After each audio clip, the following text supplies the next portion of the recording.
সকাল বন্ধুরা, সবাই কেমন আছো? আশা করছি সবাই অনেক ভালো আছো, সুস্থ আছো। আমার নতুন একটা ভিডিওর সঙ্গে সকলকে জানাই অনেক স্বাগত। এই ভিডিওটা কিন্তু আগেই বলে রাখি, এটা কিন্তু 2-3 দিন আগের ভিডিও। তোমরা হয়তো দেখে বুঝতেই পারছো, আর কিছুক্ষণ পরে বুঝেও যাবে। এটা ছিল যেদিন মাটন পার্টি আমাদের হয়েছিল, মানে পার্টি বলতে পারো, ওই যেদিন মাটনটা রান্না করেছিলাম, দিলীপ ভাইয়া যেদিন আমাদেরকে খাইয়েছিল। তো সেই দিন তোমাদের দাদাভাই মনে আছে যে একটা আচারের প্যাকেট নিয়ে এসেছিল, তো রাতেই রেখে দিয়েছিলাম। পরের দিন সকালবেলা এটাকে এখন খুলতে বসে পড়েছি।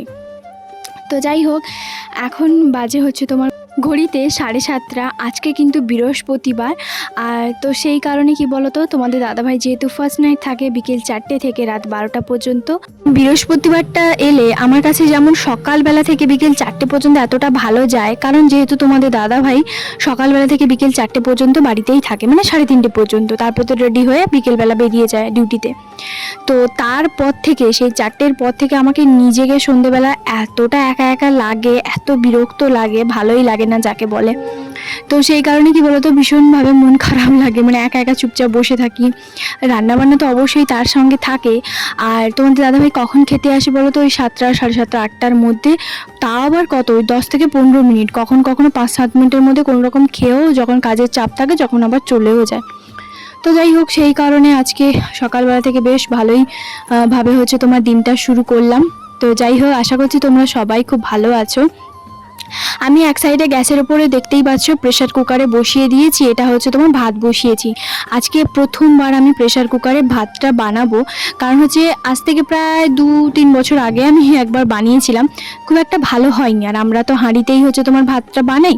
তো সেই কারণে কি বলতো, আজকে ভাবলাম যে চলো একবার আমি ট্রাই করি, নিজের মতন করে ট্রাই করি, যে প্রেসার কুকারে ভাত কিন্তু আমার ভালোই লাগে, বেশ ফোলা ফোলা থাকে চালগুলো, তো বেশ ভালোই লাগে। তো ভাবলাম তোমার দাদাভাইকে জিজ্ঞেস করলাম, তোমার প্রেসার কুকারে ভাত কেমন লাগে? তখন বলছে হ্যাঁ ভালো, কোনো অসুবিধে নেই, আমি তো খাই। তো আমি বললাম তাহলে এবার থেকে যদি করি, বলছে হ্যাঁ করো, কোনো অসুবিধে নেই, আমি খেয়ে ফেলবো, কোনো অসুবিধে নেই। তো যাই হোক, আমি ভাবলাম তাহলে চলো ঠিকই আছে। তো যাই হোক, সেই জন্য প্রেসার কুকারে ভাতটা বসিয়েছি। 1 বাটি চালে 2 বাটি জল দিয়েছি, আর 3-4টে মতন সিটি দিয়েছি। একদম ভাতটা ভালোভাবেই হয়ে যাবে। তো আশা করছি, তার মধ্যে দেখা যাক, তোমরাও ভিডিওটা দেখো। আর এখানে একদম ভালো করে চেপে চেপে তোমার আচারের প্যাকেটটা কেটে একটা ভালো পরিষ্কার ধোয়া কন্টেনার ছিল, তো এই কৌটোটার মধ্যে আমি ঢেলে দিচ্ছি। তো কি বলতো, এই প্যাকেটের মধ্যে রাখলে না, সেই গার্ডার তোমার আটকে রাখতে হতো, তখন আবার ভীষণ পরিমাণে কি বলতো, বারবার ওই একবার করে গাটারটা খোলো রে, আবার ওঠাও রে, নাও, এরকম আমার বড্ড বিরক্ত লাগে। তো যেহেতু খালি একটা কন্টেনার ছিল, তো আমি ভাবলাম যে এই কন্টেনারের মধ্যে রেখে দিই, আর একটা প্লাস্টিকের চামচও সঙ্গে কিন্তু ভেতরে দিয়ে দেবো, নাহলে বারবার ওই চামচে, যে কোনো একটা এমনি স্টিলের যে চামচগুলো, সেগুলো আবার ব্যবহার করব, আবার তোমার রাখবো, আবার গোছাবো, এই করব কেন? তার একটা প্লাস্টিকের চামচই ছিল। তো দিলীপ ভাইয়া যে আচারের কৌটোটা দিয়েছিল, তার মধ্যেই প্লাস্টিকের একটা চামচ ছিল, তো সেটাই তোমার রেখে দেব। যাই হোক, জায়গাটা একটুখানি পরিষ্কার করে নিলাম, যেহেতু বা আচারটা পড়েনি, তবু 1-2 ফোঁটা তোমার ওই তেলটা পড়েছিল। সকালবেলা আমার সমস্ত কাজবাজ কিন্তু কমপ্লিট হয়ে গেছে, চান করে ঠাকুর পুজো করা হয়ে গেছে। আজকে দুজন মিলে একসঙ্গে পুজো করেছি, কারণ বৃহস্পতিবার দিনটা প্রায় বলতে পারো দুজন একসঙ্গেই পুজো করি। আর সত্যি বলতে আমাদের দুজনের সকালবেলা চান করাটা একটা অভ্যেস, আমরা দুজন সকালবেলা চান করে ফেলি, এতে অনেকটা পজিটিভিটি, অনেক ভালো লাগা একটা কাজ করে সত্যি। তো তোমাদের দাদাভাই কিন্তু সকালবেলা চান করে নেওয়াটাই এটি বেশি পছন্দ করে, দুবেলা করে, দুপুর গড়িয়ে এর একদমই চান করে না। সেটা মাঝে মধ্যে হয়তো যখন বাড়ি যায় তখন আলাদা, জানোই তো, বাড়ি গেলে একটা আলাদাই আনন্দ থাকে, আলাদাই একটা মুহূর্ত থাকে। তো যাই হোক, এখানে দেখতেই পাচ্ছ এই জায়গাটাতে তোমার আচারের কন্টেনারটা রেখেছি, কারণ আমাদের ভাতের সঙ্গে বলতে পারো, যদিও বা বেশি দরকার হয় না, রুটিতে আমরা দুজনই আচার ভীষণ পছন্দ করি। সেটা আমি তোমাদের দাদাভাইকে শিখিয়েছি যে দেখো, রুটি দিয়ে আচার খাও কেমন লাগে। ও যেদিন থেকে খেয়েছে সেদিন থেকে আচারের এতটা পরিমাণে ভক্ত হয়ে গেছে, বিশেষ করে রুটিতে খাবে, আর মশলা মুড়ি যখন হয় তখন খায়। আর এখানে দেখতেই পাচ্ছ ভাতটা কিন্তু বেশ ভালোভাবেই হয়ে গেছে। আর তোমাদের দাদাভাই না একটুখানি এইভাবে জাবা ভাতটা পছন্দ করে, আরও যদি ঘাঁটা হয়ে যায় ঘন্টর মতন, সেটাও খেয়ে ফেলবে, তবে সেরকমটা আমি আবার পছন্দ করি না। তো যাই হোক ওই জন্য আমার ওদিকে কোনো ব্যাপার ছিল না যে ওই মানুষটা খেয়ে নেবে। তো যাই হোক তারপরে সকালবেলা আমাদের কিন্তু ব্রেকফাস্টে বলতে পারো মাটনটা, যেহেতু আগের দিন প্রায় 5-6 পিস মতন ছিল, তো আমাদের দাদাভাইকে বলেছিলাম যে মুড়ি দিয়ে খেয়ে নাও, তখন বলছে না ভাতই বার করে ফেলো, ভাতই খেয়ে নেবো যেহেতু মাটন আছে। তো সেই জন্য খেয়ে ফেলেছি। আর দুপুরবেলা তারপরে ওই মসুর ডালের বাটা, মানে বড়া ভাজা করেছিলাম আর আলু ভাজা করেছিলাম, তো সেটা আবার কটা 1:30-2টোর দিকে আবার ভাত খেয়ে নিয়েছি। 2টোর সময় দেরি করেই খেয়েছিলাম, মানে সরি ভাত নয়, ওই পান্তা খেয়েছিলাম, যাটা বলে আছে।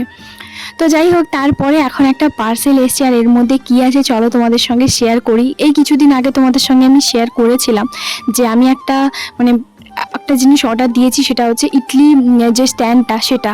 তো তাই ভাবলাম যে চলেও এসেছে আজকে, প্রায় বলতে পারো 8 দিন দেখাচ্ছিল, তবে এসছে 6 দিন পরে। এতটা গরম ছিল, আমরা দুজন হচ্ছে রান্নাঘরের সামনে জানলাগুলো খুলে একটুখানি শুয়ে পড়েছিলাম, ওই ফোন দেখছিলাম আর কি। তো শুয়ে ফোন দেখছিলাম, তার মধ্যে এই যে ডেলিভারি বয় ফোন করতে এই যে পার্সেলটা নিয়ে চলে এসেছে। আসার পরে খুলে যখন দেখি, এই যে দেখতেই পাচ্ছ, আমি একদম প্যাকেটটা যখন খুলি, প্যাকেটটা কিন্তু আগে থেকে খোলা ছিল। তারপরে আমি বুঝতে পেরে গেছি যে এর মধ্যে কিছু একটা মিসিং আছে। তো চলো কি বলি মিসিং আছে। আমি কিন্তু মানে বিশ্বাস করবে না, আমি ভীষণ খুশি ছিলাম, আর আমি ওইটা ভেবেই অর্ডারটা করেছিলাম, যেহেতু এটার দাম অনেকটাই কম নিয়েছে বলছি সবটাই।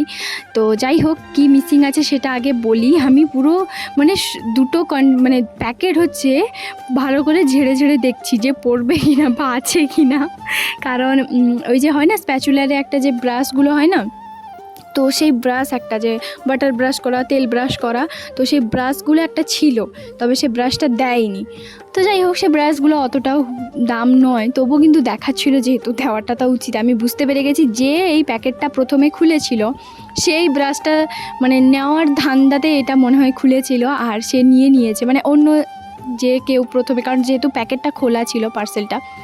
তো যাই হোক আমার কিন্তু এই জিনিসটা দেখে ভীষণই পছন্দ, যেরকমটা চেয়েছিলাম, যেরকমটা দেখেছিলাম একদম পারফেক্ট সেরকম এসছে। দামটা অনেক কম। মিশো থেকে অর্ডার করেছি, জানোই আমি মিশোর একদম বড় একটা ফ্যান বলতে পারো, কারণ আমি আজকে 4 বছর ধরে মিশো মানে ব্যবহার করছি। আমার ভীষণই পরিমাণে পছন্দের, আর আমি বেশিরভাগ জিনিসটাই হচ্ছে তোমার মিশো থেকে নিই, ফ্লিপকার্টেও নিই, তবে ফ্লিপকার্টে অনেক কম। তো যাই হোক আমি কিন্তু বেশ ভালোই পেয়েছি। আর এটার দাম তো বললামই তো 235 টাকা, অনেক কমে পেয়েছি। তোমরাই বলো, স্টিলের 4টে প্লেট আছে, আর 4টে প্লেটে প্রায় 16টা মতন হচ্ছে তোমার ধরবে, আর আমাদের দুজনের জন্য একদম পারফেক্ট, মানে একটা ব্যাচ হয়ে গেলেই বাস হয়ে যাবে। তো খুব তাড়াতাড়ি আমি তোমাদের সঙ্গে শেয়ারও করে দেবো যে ইডলিটা কিভাবে বানাবো না বানাবো। তো যাই হোক এখানে দেখতেই পাচ্ছ, শুধুমাত্র ওই যে একটা জিনিস আমার কাছে মানে ওটা দেয়নি, ওটার জন্য একটুখানি মন খারাপ, বাদবাকি আর কিছুই নয়। তো একটুখানি দেখছিলাম, দাঁড়াও তোমাদেরকে একটু সামনে থেকে দেখিয়ে দিই ঠিক কেমন এসছে। এই যে দেখতেই পাচ্ছ, এখানে কিন্তু মোমো হবে, বা ছোট ছোট যে হচ্ছে তোমার মিনি মানে কেকগুলো হবে, সেগুলোও কিন্তু হবে, কোনো অসুবিধে নেই। অবশ্যই বানাবো এক এক করে আস্তে আস্তে। কি বলতো সব কিছু বানাতে ইচ্ছে হয়, তারপর কি বলতো ওই ফ্রিজটা থাকে না, মেন কথা একটা ব্যাপার। তো সেই কারণে হচ্ছে কি বলতো ওই ফ্রিজটা যেহেতু নেই, তো তবুও তো সেটা বানাতে বেশ ভালোই লাগে, কারণ জানোই তো দেখতেই পেয়েছো আমি সবসময় সেটা বানাতে বেশ ভালোই বাসি। সত্যি কথা বলতে নিজের ইচ্ছে থাকলে না সব কিছুই শেখা যায়। তো আমার সত্যি নিজের ইচ্ছে আছে বলেই, বা ইচ্ছে ছিল বলে আমি যাই হোক টুকটাক সেটা চটপটা হোক বা যে কোনো খাওয়ার জিনিস আমি বানাতে পারি। সম্পূর্ণ নিজের একটা ইচ্ছে থাকা দরকার যে কোনো বিষয়ে। তো এখানে দেখতেই পাচ্ছ, এখানে একটুখানি খুলে দেখছিলাম, প্যাঁচটা একদম ঠিকঠাক। আমার কাছে জানো তো ইডলি একটা বড় হাঁড়ি আছে, হাঁড়ি বলতে পারো, ওইটাতে এককালীন 34 পিস মতন হয়। ওটা আমাকে দিদি বিয়ের সময় দিয়েছিল, ওটা শ্বশুরবাড়িতে ওখানেই। যখন যে ভিডিওটা দেখছো এখন বাজে সন্ধ্যে 7টার সময়, ওর একজন অফিস কলিগের মানে বার্থডে উপলক্ষে সবাইকেই পাপড়ি চাটের কন্টেনারগুলো দিয়েছে। তোমাদের দাদাভাই আজকে ডিউটি থেকে মানে খেতে আসার কথা ছিল বাড়িতে, মানে রুমে 8:30টার সময়। তো সেখানেই তোমাদের দাদাভাই এইটা দিয়েছে বলেই 7টার সময় একদম সাইকেল নিয়ে চলে এসেছে, আমাকে বলছে তুমি শুধু রুটিটা ফাটাফাট বানাও, আমি যাচ্ছি। তো সত্যি বলতে এইগুলো না ভীষণই ভালো লাগে, কারণ আমার বাবাকেও আমি দেখেছি বা এখনও দেখিও যে বাবা কোথাও মিটিংয়ে গেলে অবশ্যই এইরকম জলখাবারের প্যাকেট যদি দেয় সেটা বাড়ি নিয়ে আসতো আমার জন্য। তো এটাও বেশ ভালো লাগে যে একজন বাবার পরে একজন স্বামী যদি এই কেয়ারগুলো করে না, সত্যি একটা আলাদাই মানে আনন্দ লাগে যে হ্যাঁ, এই ছোট ছোট বিষয়গুলো হয়তো অনেকের কাছে কোনো কিছুই নয়, তবে আমার কাছে সত্যি এর মূল্য অনেকটাই। তো চলো বন্ধুরা, আজকের ভিডিওটা তাহলে এখানেই শেষ করছি।